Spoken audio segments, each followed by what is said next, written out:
Hi everyone, my name is Karina Hubbard, and I'm going to talk to you guys today a little bit about the most important thing to remember for crisis communications. So obviously there's a lot of things to remember when dealing with a crisis. It can be difficult to remember all the information, especially when a crisis is happening, but there are a couple things that I personally think are very important and very crucial when it comes to tackling a crisis.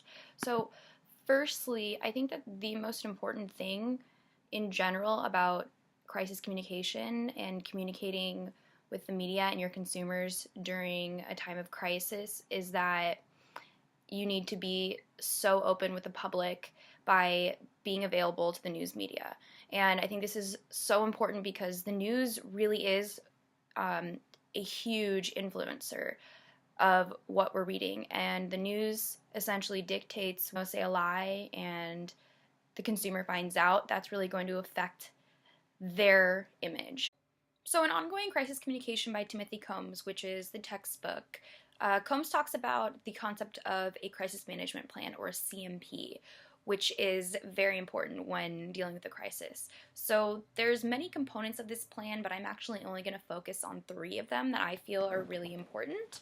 So we're going to go straight to the textbook. The first one that I wanted to talk about was the crisis management team contact sheet. Now this is basically a sheet that is established beforehand, and it basically lists all the name and contact information of everyone on the team, where to reach them, what their expertise is, how they may be reached, and etc. So this is really helpful to have a list of information.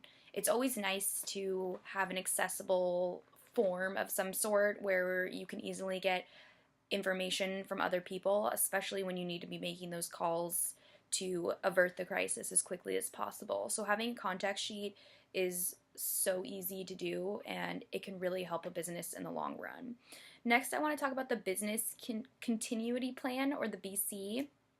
So that is the organizational goal to resume business as usual after a crisis, and this is developed in case facility or manufacturing equipment is damaged during a crisis, and a company needs to really build itself back up in order to producing at the same level they were, as well as manufacturing at the same level.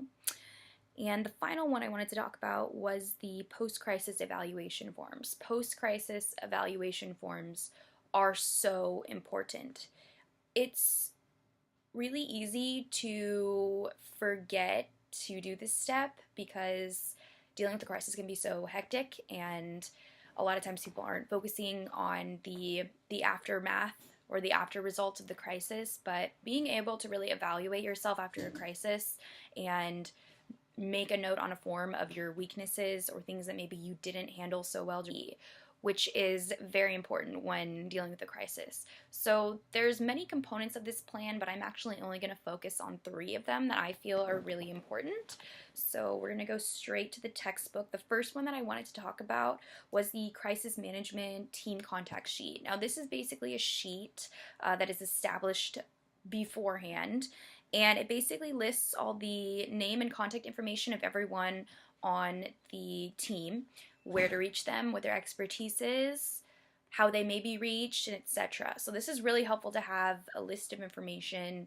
It's always nice to have an accessible form of some sort where you can easily get information from other people, especially when you need to be making those calls to avert the crisis as quickly as possible. So having a contact sheet is so easy to do, and it can really help a business in the long run. Next, I want to talk about the business continuity plan, or the BC. So that is the organizational goal to resume business as usual after a crisis, and this is developed in case facility or manufacturing equipment is damaged during a crisis, and a company needs to really build itself back up in order to producing at the same level they were, as well as manufacturing at the same level. And the final one I wanted to talk about was the post-crisis evaluation forms. Post-crisis evaluation forms are so important. It's really easy to forget to do this step because dealing with the crisis can be so hectic, and a lot of times people aren't focusing on the aftermath or the after results of the crisis, but being able to really evaluate yourself after a crisis and make a note on a form of your weaknesses or things that maybe you didn't handle so well during a crisis, or things that maybe your employees or your executives need to work on, points that you did well during the crisis. So having these post-evaluation forms are so nice because it helps a company to really evaluate their performance, and then if they need to, they can go back and fix anything or replace techniques, change their techniques so that they will be more prepared for the next crisis that they have, and so on and so forth. You're basically improving off of your previous mistakes. Also, another important thing about crisis communication is making sure that you have just an in-depth crisis communication contingency plans that encompasses every what-if scenario analysis and any potential problem that could occur depending on obviously the company that you are and the product that you're selling.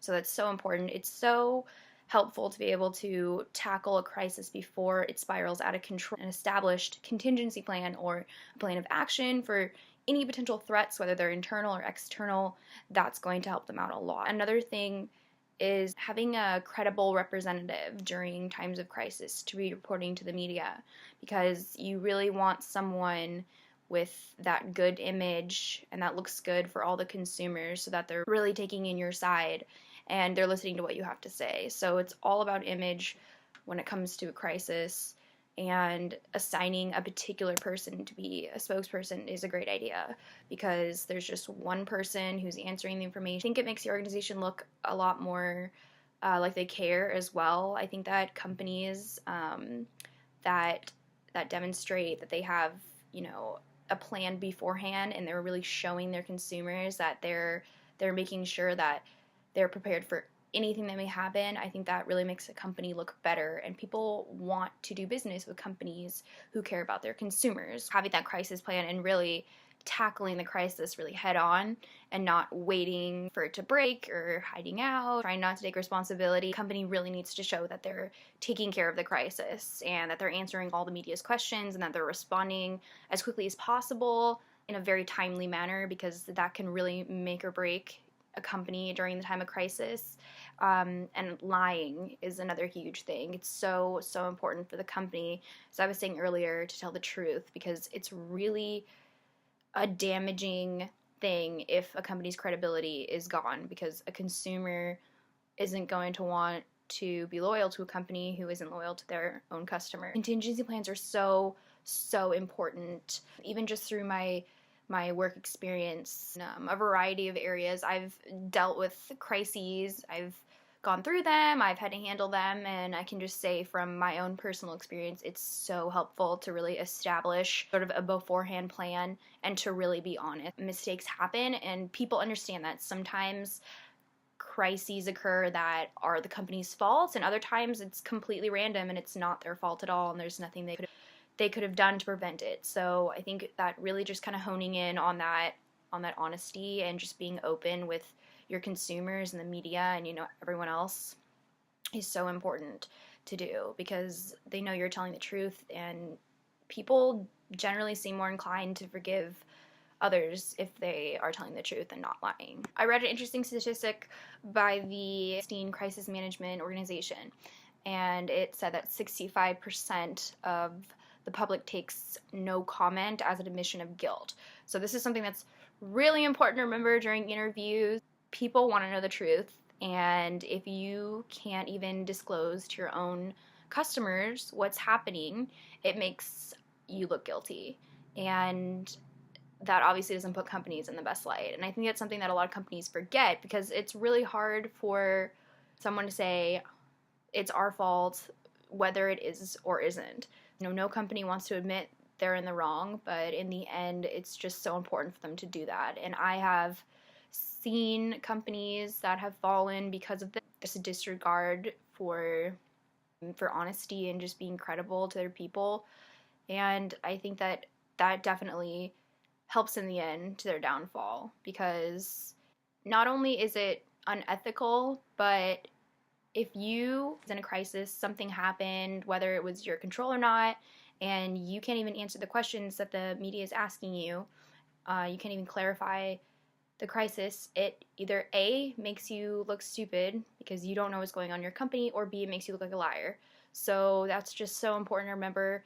It's so much better just to minimally provide information, especially if the spokesperson or whoever's speaking is trying to not reveal everything. In an instance, let's say if the crisis was the company's fault. But it's so much better just to give a little bit of information as opposed to lying, because even then the consumer still feels like they're involved and that the company cares about their customers. It's above all just trying to protect the integrity and respect of your company is just so important. And there are effective ways to do this and ineffective ways to do this. And as I said previously, I'm not providing a lot of information, not answering the media's inquiries in a reasonable time. That's all going to really affect a company in a time of crisis management. So it's so important to really protect your own company, but at the same time practicing honesty and loyalty and demonstrating that towards your consumers. That's really hard to do a lot of times, I think, because people tend to speculate. People are always speculating, and especially during the time when the crisis first breaks, there's a lot of uncertainty. People may not know what's going on, and the media wants immediate answers, so it's so important to not speculate and to just provide the information that you know. Because once again, if you are providing excess information, which is not true, that could definitely get you in a lot of trouble. So it's all about just being open to your consumers, because those are the reason that you're in business. That's the reason that you have an annual revenue. A company needs to be loyal and understand that, and customers value that and they recognize that. You can't have a successful company without loyal customers, and the best way to do it is by always being honest with them. Develop a crisis management team. It's so helpful for companies to really establish before a crisis actually occurs who's going to be in charge of it, who's going to be the leader and deal with the crisis whenever it occurs. So making this is really beneficial for the company. It really gives them a chance to sort of plan out what could potentially happen. And if you have a designated group of people assigned to, specifically a crisis, then there's a greater likelihood of it being solved quicker. So, if you just think, a company who does not have a crisis management team versus someone who does, obviously the person with the team who's been trained and who's prepared, for a crisis is going to be more effective in solving it. It's the company's best interest to really establish that beforehand. And it's also nice because when a crisis breaks, panic, sometimes you don't know what's going on. Everything's just completely hectic. And if you already have that set entity just established, you can just say, hey, get on it. And the companies that don't have that are obviously at a disadvantage. And then in addition to the stress that's occurring, they also have to figure out how to fix the plan. Having a team just to really help you, back you up, board of director or an executive of a company, that's really nice to have. And a lot of companies have more than one crisis management team, or they're designated to different things. There's internal problems. It could be, employee issue, an employee hacked into something. External, it could be, there's a hurricane that just happened to take out your new shop up in Louisiana. You have to be prepared, because I think it's the same thing with people. The third person effect, where people are always like, oh, it's not going to affect me. It's never going to happen to me. And I think companies they also practice this same ideal, and that's what really gets them into trouble, because they never think it's going to be them, because everything's so calculated and taken care of and looked over, analyzed, researched. If you have one set up, it's just so much easier in the long run. And I think it looks a lot better to consumers as well, because if I know that a company is prepared for a crisis, obviously, they care about staying in business and they care about making money. So overall, there's companies that have been so successful in handling their crises and companies that haven't been. And the reason why the companies who are successful in handling their crises have been so is because they're all doing the same thing. They're being open and honest with the media. They're disclosing information. They're keeping their public informed. They're handling the problem. They're really making their consumers feel like, hey, this company really cares about this issue, regardless of the fact that it was caused by them or not. And just really taking that blame and coming forward and being honest can make all the difference. Great example is somewhat recently, back in March of this year, 2015, we had the University of Oklahoma and the Sigma Alpha Epsilon individual who was singing a racist chant on a frat bus. If you look at that situation, President Boren, the president of the university, handled it exceptionally well. I mean, he was so effective in handling and really stopping the crisis from becoming something bigger, because that really could have damaged the reputation of the school. And I mean, it still did, but it was so much more lessened because of his timely action.